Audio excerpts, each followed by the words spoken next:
away, the start in the first leg of Formula One in the second round of the Win Series. Paul Pavlitic out to the lead very, very quickly. Dennis Ireland behind him, then Gary Goodfellow and Robbie Dean. Peter Clifford, again, it may be production bikes that look good in the wet conditions that we have. Yes, and of course Pavlitic has the advantage that he's already been out and won the first Formula 2 race of the day, so he knows exactly what the conditions are, and he's making this advantage pay by getting out in front and leading Dennis Ireland, D, who's in second place at the moment, ahead of Robbie Dean and then Roger Freeth. But already up into fifth place is Richard Scott, I think. Pavlitic on a much underpowered machine compared with most of his competitors, but as I say, he's got the advantage of knowing precisely where it is slippery and where it isn't. The rain comes down again as they're in their first lap. Paul Pavlitic from Dennis Ireland. Paul Pavlitic has just won the Formula 2 race just a few moments ago, hopped straight on the bike again and out into the Formula 1 race. But there's so much water lying on this circuit as Ireland looks for a way around the outside and all the leaders close up. But I can't see that Pavlitic has a lasting advantage. His must be production tyres on that production bike. And Dennis Ireland has some full race wet tyres, which should clear an awful lot more water than the all-weather production tyres. Dennis Ireland into the lead on the RGB Mark 8 Grand Prix bike.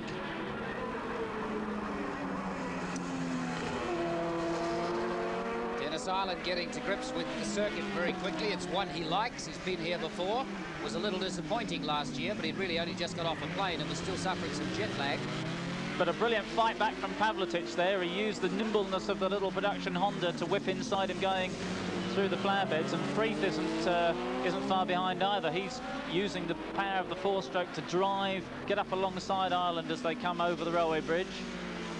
And Richard Scott already up into fourth place on the big FZ 750 Superbike Yamaha.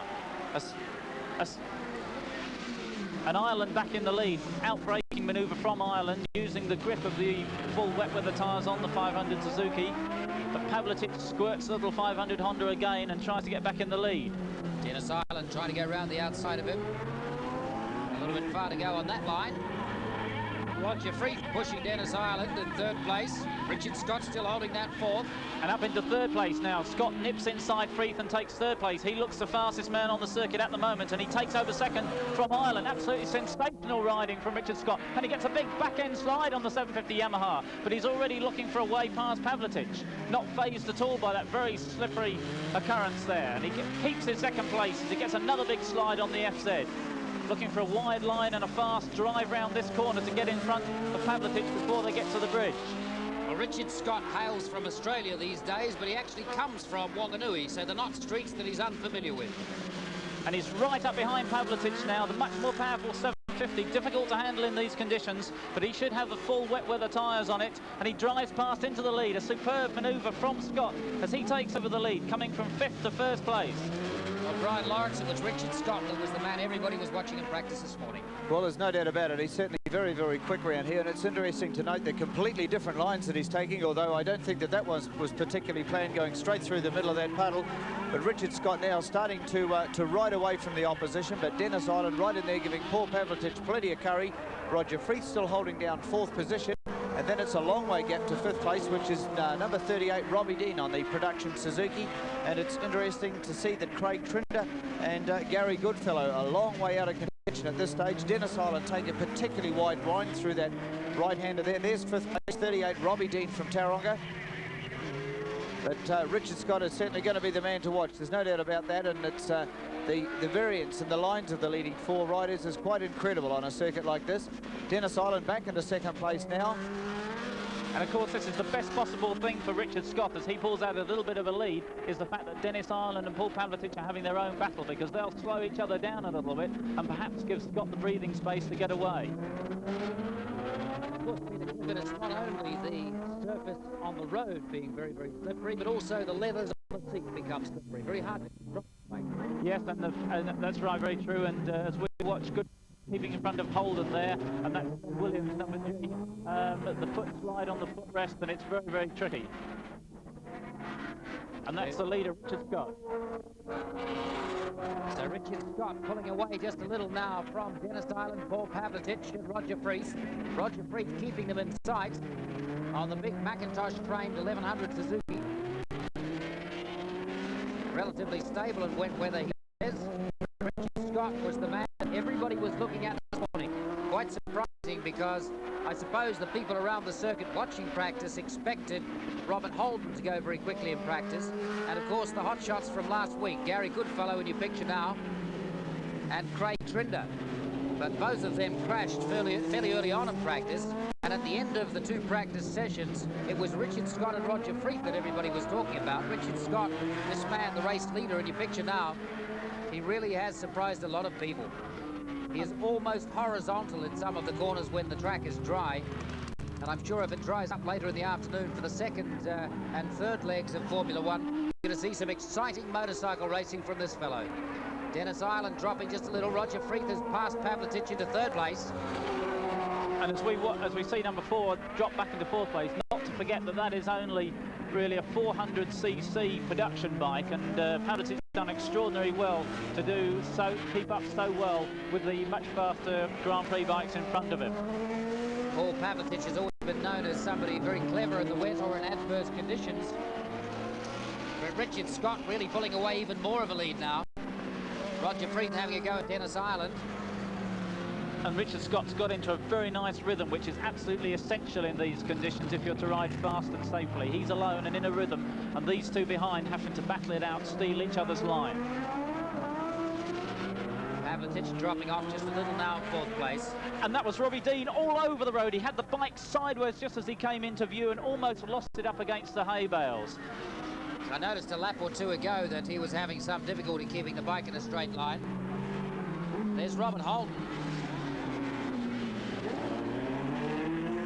Gary Goodfellow and Glenn Williams way back there in 7th, 8th, 9th positions.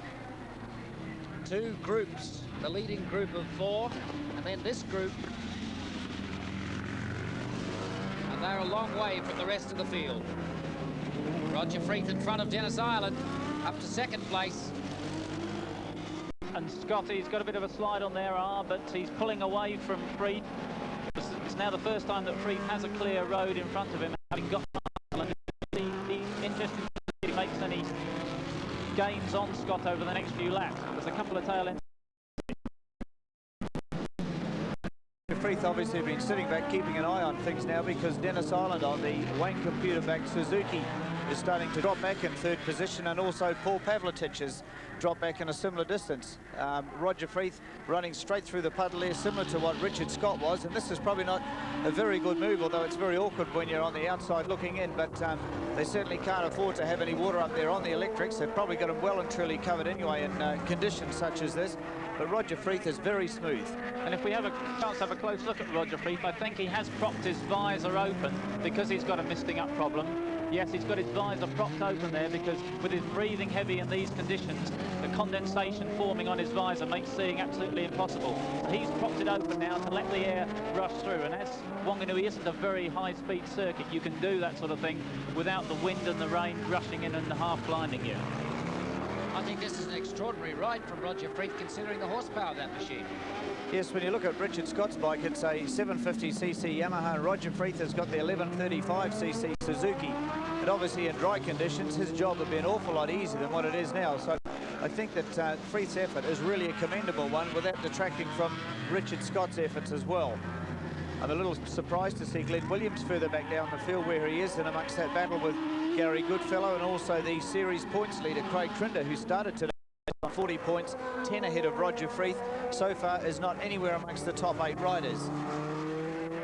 And you can just see the problem Freeth has passing the tail enders. You can't make sudden manoeuvres if somebody moves in front of you, and he's got to be very, very careful, because sudden movements is just what sends either front or back wheel sliding, and you can see the back end slipping. And then probably as Freeth was actually getting into the power band on the big Suzuki, things started to happen suddenly, and that's Dennis Island in third place, now only just ahead of Pavlitic in number 4. They're 3 tail enders. I'd think that might be the opportunity that Paul Pavlitic is waiting for too, with Dennis Ireland dropping back into his clutches. There's nothing he likes better than a challenge of somebody reachable immediately in front of him. He's often said himself that he's occasionally at a loss to know what to do when he gets in the lead of a race, but put somebody 2 feet in front of him and riding very, very hard, and he becomes Superman. Richard Scott still a race leader. There's Roger Freeth closing on him slightly at the last lap. And third and fourth places dropping right back. Roger Freeth after Richard Scott. Now, I hope that Richard Scott, as we watch Freeth, I hope that Richard Scott is getting some lap signals, because it's a crucial part of the race, this. And if Freeth now knows what he has to do to catch the leader here, who we're now watching, Richard Scott must keep up the pace. Otherwise, if he loses concentration and drops back at this point in the race, he'll give the advantage straight to Freeth. Still getting a big slide at the drive down over the bridge. Every lap. Seems to have it under control and knows just how far that back wheel's going to go. And Scott are the leader. Race leader Richard Scott. Let's have a look at the gap if we can. Back to Roger Freeth. There's Roger Freeth just into the frame now, the red leathers. So Richard Scott still safely in the lead. Freeth, number 2, still trying to chase and pick up that gap, but I think he might have realised now that it's beyond him. Now, I wonder if it was that misting visor over the first few laps that cost Freeth so dearly, and that's why he was slow in the first few laps. He's now closed the visor again, or wind pressure has done it for him. And the misting visor may have cost him so bad. You can see it's misted there. He's having trouble seeing through it, and he'll have to prop it open again soon. And of course, he also wears glasses, which compounds the difficulty.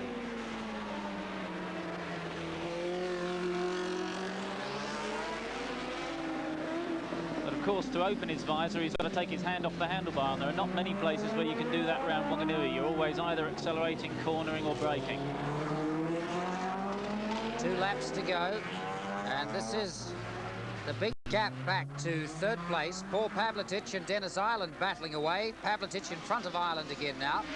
As I suspected, with Ireland dropping back into his clutches, that's just the challenge that Paul Pavlitic likes.